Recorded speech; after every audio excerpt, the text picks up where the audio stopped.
Larry Fink, the BlackRock CEO, earlier this week, he was speaking, saying that one CEO specifically said the airline industry is a proverbial bird in a coal mine, a canary in the coal mine, and I was told that the canary is sick already. What are you seeing? What are you hearing from the companies in your coverage? Yeah.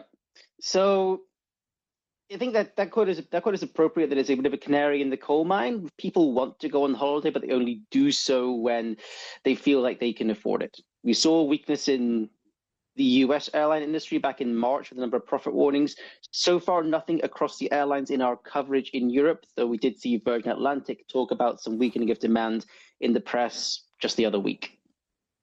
So Delta Airlines, as you just alluded, Delta was the one who came out several weeks ago and really sent worry through the market that they were seeing a downturn in demand, but it seemed like it was mainly domestic at that stage anyway. That was before the Trump tariffs hit the tape. What would an economic downturn mean for airlines? It sounds like you're not seeing any signs of that happening yet, any weakness yet, but what would it mean? Not yet, but so a couple of things will happen in that scenario. Remember that airline fares are always a function of the supply and demand balance in the market. So demand weakening tends to hurt your fares reasonably quickly. And then you run on a single-digit EBIT margin that has a very large effect on the bottom line. Let's say you lose 2% off your fares, you can lose 25% off your EBIT as that translates through. Next thing airlines do is they tend to reduce capacity if that happens to try and shore up margins. You see some pressure on price, that would take capacity, i.e. the amount of flying down, and that would be them trying to defend their business in that environment.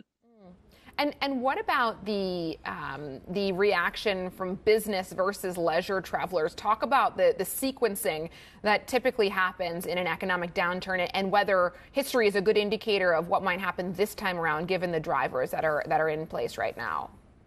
Yeah, two very different reactions from both parts of the market. On corporate, you'll tend to see discretionary travel cut. Right? Oh, I'm going to go and spend some time with the team. Maybe not. There's no budget for that anymore. I'm going to go on a sales trip. Okay, if you've got a full schedule, fine. If you've got one or two meetings, you're going to do that via Zoom.